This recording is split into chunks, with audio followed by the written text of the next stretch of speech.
Hampir selama 1 tahun, kasus dugaan kejahatan seksual di Jakarta International School atau JIS diproses secara hukum. 2 orang mantan guru taman kanak-kanak di sekolah internasional, Neil Bentelman dan Ferdinand Yong, dihadapkan ke meja hijau dan dituntut ancaman hukuman 15 tahun penjara dan denda sebesar 300 juta rupiah. Kedua mantan guru ini sebelumnya berstatus saksi, namun kemudian harus duduk di kursi pesakitan. Mereka dituding melakukan kejahatan seksual terhadap 3 orang siswa, yaitu AK, AL, dan DA. Akhirnya pada Kamis 2 April lalu, Majelis Hakim Pengadilan Negeri Jakarta Selatan yang dipimpin Hakim Ketua Nur Aslam menjatuhkan vonis terhadap 2 orang guru sekolah internasional ini.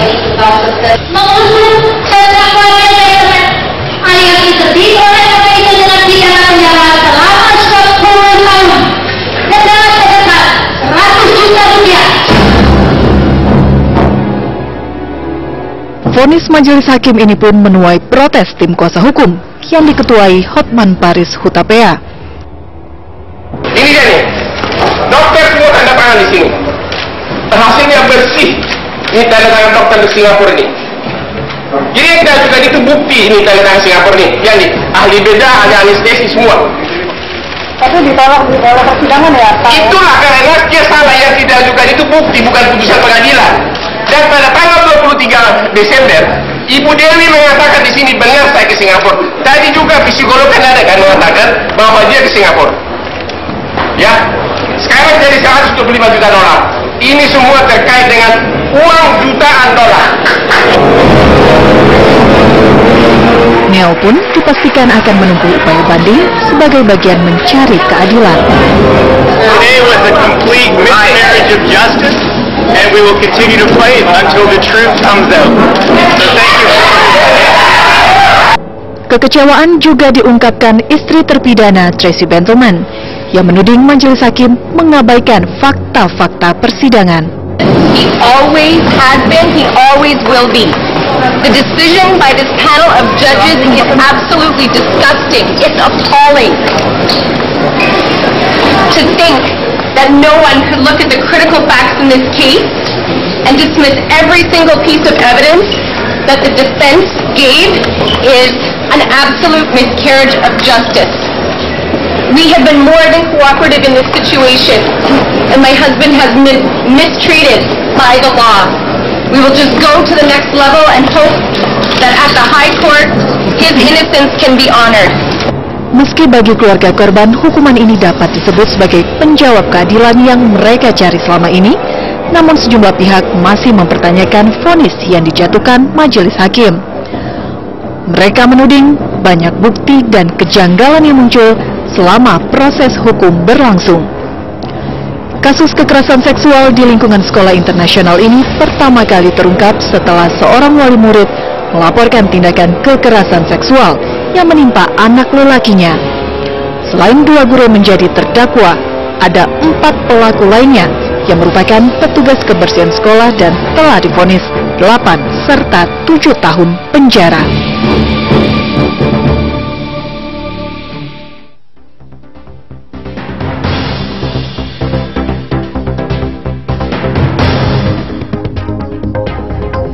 Indonesia Lawyers Club malam ini hadir dengan tema Guru JIS divonis pedofil, Amerika marah. Dan kini kita sambut Presiden Indonesia Lawyers Club, Karni Ilyas.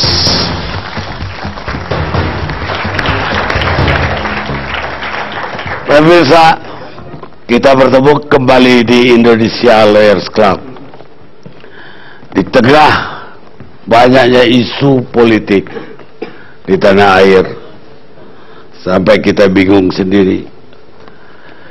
Perpecahan Partai Golkar versus Menteri Menkumham, kemudian pemilihan Kapolri dan siapa Wakapolri yang akan datang.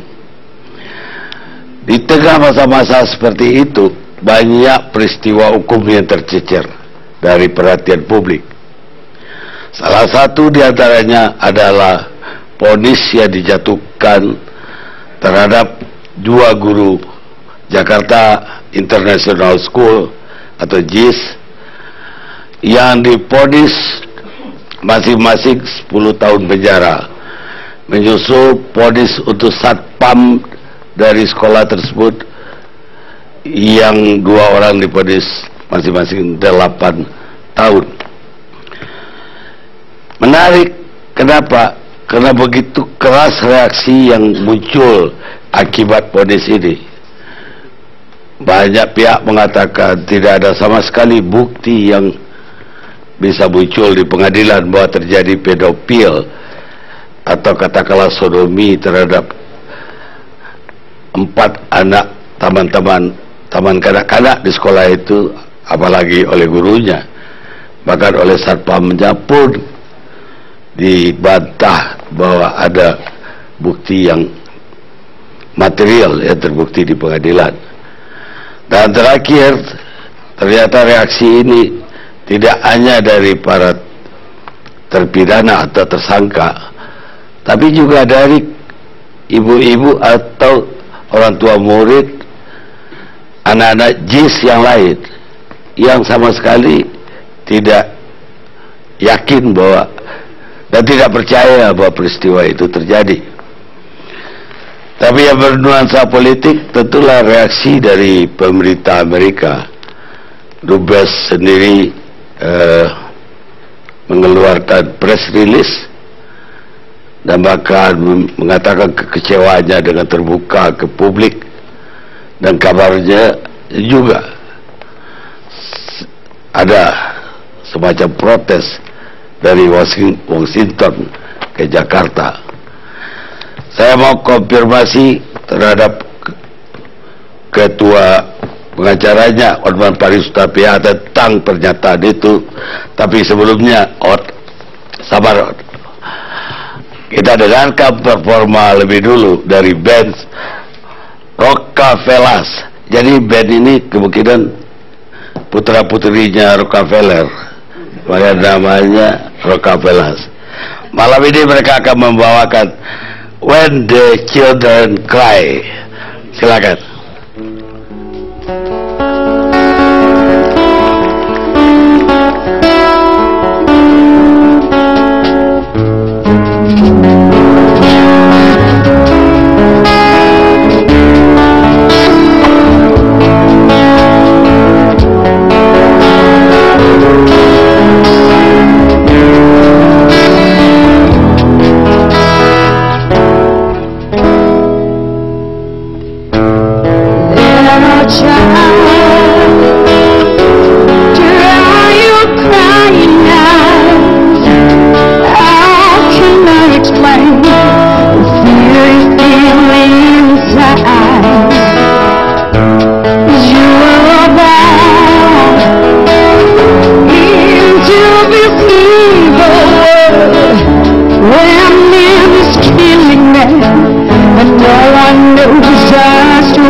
Better day for all the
Pemirsa, banyak di Twitter yang mempertanyakan kenapa isu ini yang diangkat.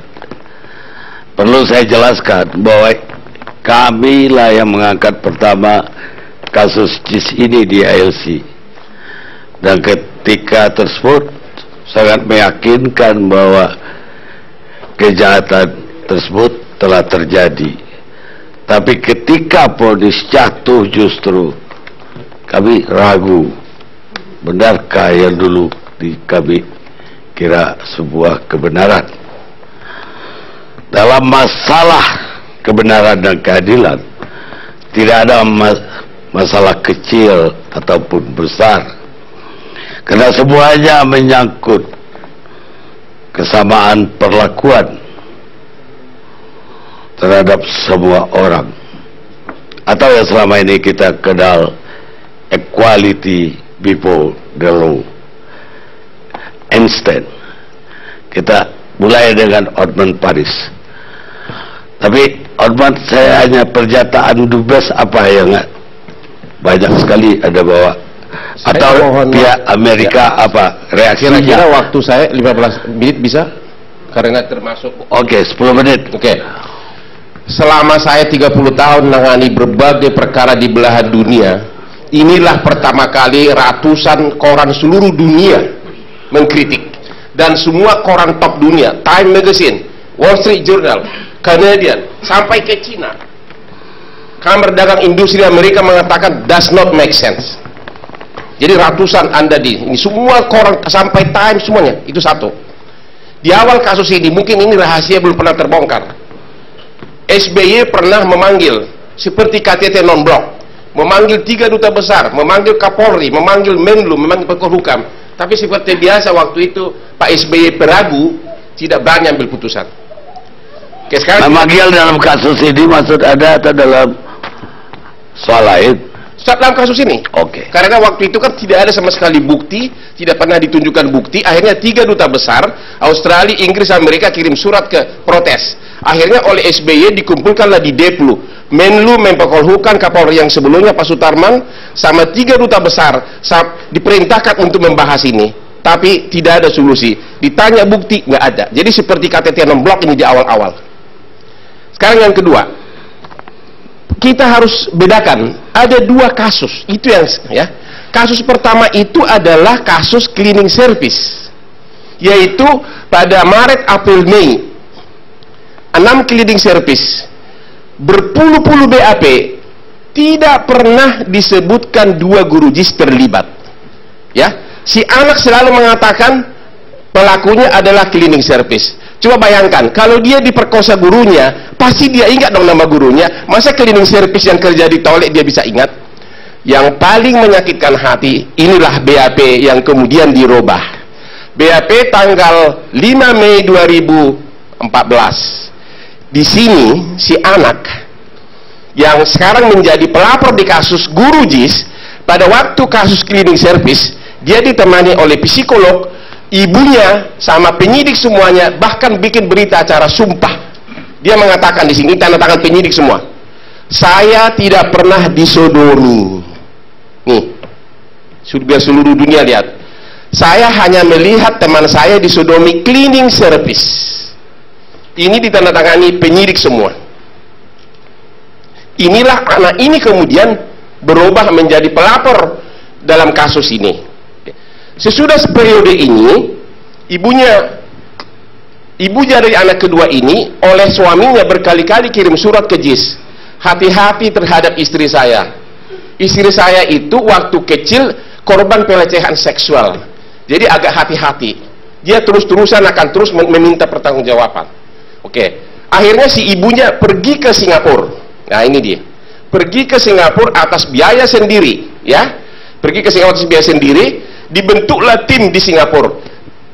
Kalau KPAI mengatakan itu medical check up, tidak, karena di dalam dokumen yang resmi ini disebutkan untuk mengecek sex assault, pelecehan seksual. Dibentuk tim dokter ahli bedah, ahli anestesis, bahkan ibunya menandatangani berbagai surat pernyataan.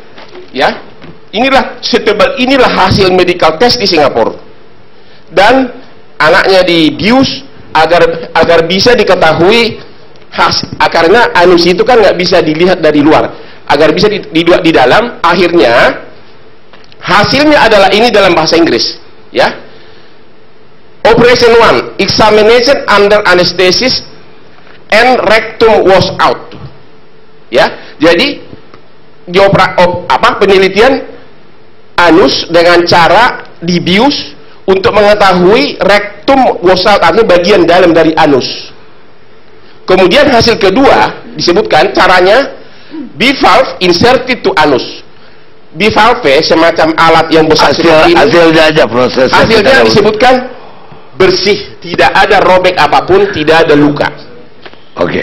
Ya, oke. Selesai itu kasus. Ini rumah sakit Singapura. Oke. Kemudian yang minta siapa? Yang minta ibunya langsung. Dia yang datang, bahkan tanda tangannya di sini. Ini yang kita marah di pengadilan. Yang kita kasih itu adalah ini tanda tangan saksi pelapor. Periksa dong. Oke. Kemudian setelah selesai dari Singapura, si ibunya itu dengan bangga sekali kirim email kemana-mana. Thanks God, anakku sudah bebas. Ini dia nih. Saya bacakan ya dari si ibu ini. Ini dia nih. Pada persidangan 23 Desember 2014, saya tanya ini, benar kau ke Singapura? Benar. Benar kau mengirim email? Saya baca di sini ya. Puji Tuhan, anak saya baik-baik saja. Tidak ada luka atau bekas luka. Dan anak saya terus-terus mengaku tidak pernah disodomi. Ini bukti di persidangan diakui. Oke. Sesudah itu terjadilah terkait 125 juta dolar. Berubahlah semua skenario. Kenapa berubah? Karena ibu pertama, ini kan ibu kedua, menggugat JIS pertama 12 juta. Kemudian dia kirim utusan berkali-kali minta 13,5 juta dolar. Saya cabut semua laporan katanya. Nggak dikasih oleh JIS. Akhirnya dia gugatlah perdata, tapi yang disebutkan dalam gugatan itu kan memang dari dulu kan pelakunya 6 cleaning service. Nah, di dalam gugatan perdata itu dia baru sadar bahwa dia kan menggugat berdasarkan 1365, 1367, majikan bertanggung jawab atas kelakuan anak buahnya. Ternyata 6 cleaning service ini bukan pegawai JIS, tapi outsourcing. Akhirnya harus diciptakanlah tersangka baru, yaitu 2 guru JIS, agar boleh pegawainya. Itulah mulailah anak ibu yang tadi begitu gembira mengatakan, ini ibu pertama, ibu kedua. Ibu pertama menghubungi ibu kedua. Sesuai dengan kesaksian saksi fakta Dorin yang psikolog, ibu kedua mengaku ke Dorin, saya terus-terusan dihubungi ibu pertama. Kenapa? Katanya, kata tim kuasa hukumnya, perlu bikin laporan polisi kedua agar anak ini bisa saling jadi saksi. Agar ada pegawai JIS yang terlibat karena 6 cleaning service pegawai outsourcing. Akhirnya walaupun sudah ada begitu banyak hasil, BAP juga ada, tiba-tiba di awal Juni dibikinlah laporan polisi baru yang mengkaitkan 2 guru JIS tanpa ada bukti satupun, tapi tetap utusannya tetap dikirim minta uang. Bahkan ibu yang pertama itu mendatangi seorang konglomerat yang sangat kuat pengaruhnya, minta tolong dong jadi juru runding saya agar ganti ruginya dinaikkan. Si konglomerat ini bilang, saya mau bantu kalau untuk urusan hukum, tapi kalau kamu kaya hanya gara-gara urusan begitu, saya tolak, katanya. Itu pernyataan konglomerat disaksikan oleh puluhan orang. Oke. Inti pokoknya adalah begini. Dalam persidangan, hakim mengakui bahwa anak tidak bisa jadi saksi, hanya sebagai petunjuk. Itu diakui.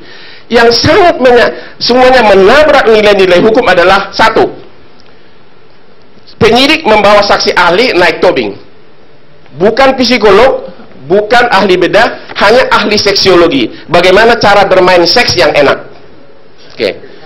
Dia menginterview suaminya dia, sama juga Nel. Ini yang paling menyedihkan nanti bagi ahli hukum.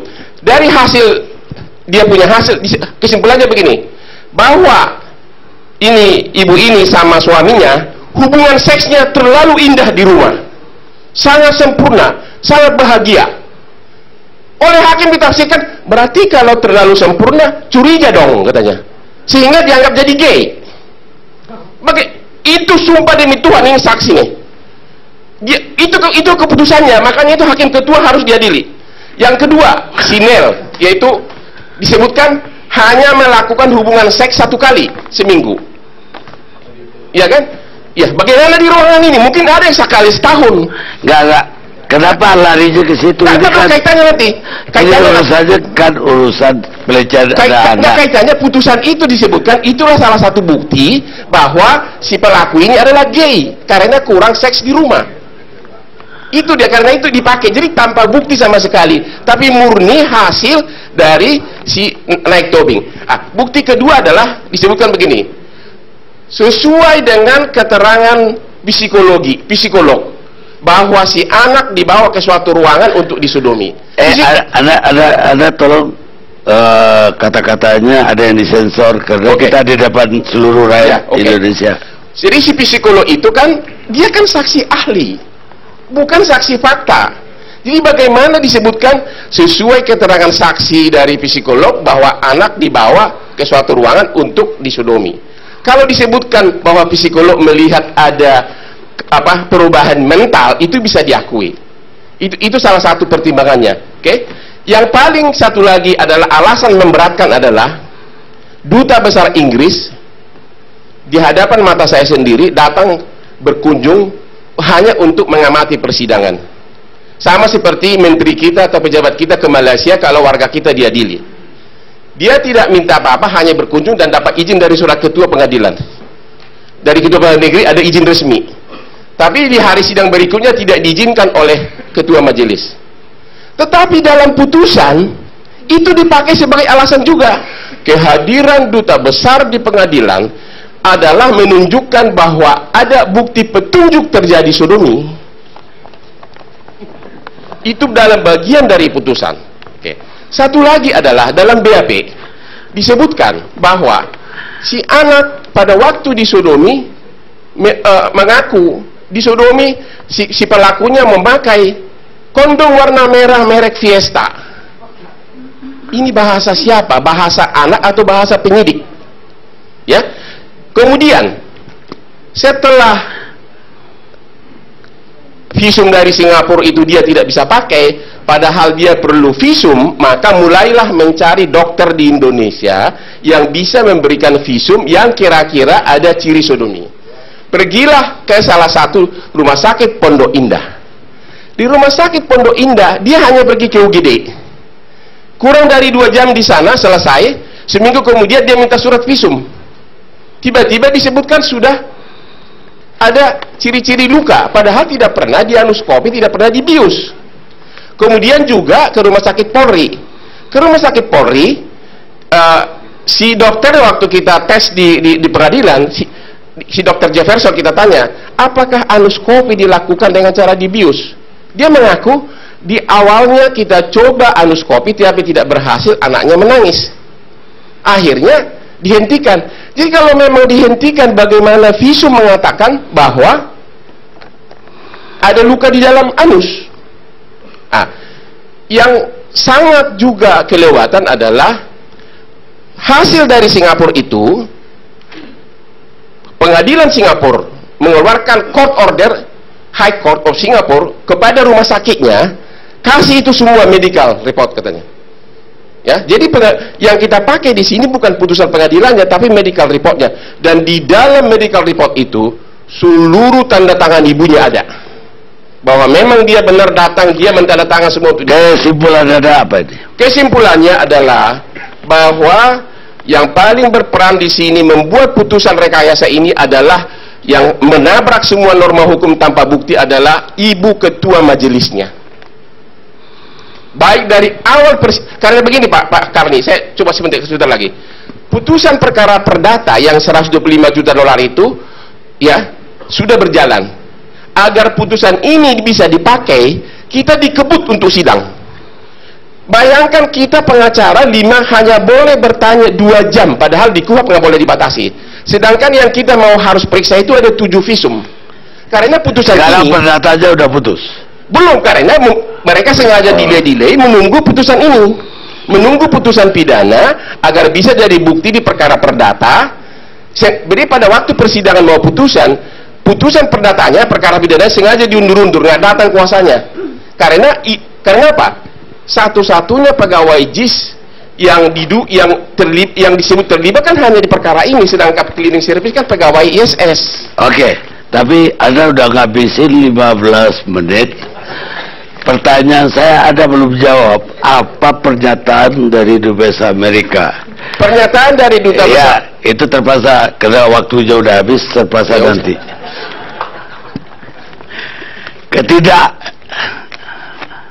Ketidakadilan dimanapun merupakan ancaman terhadap keadilan dimanapun juga.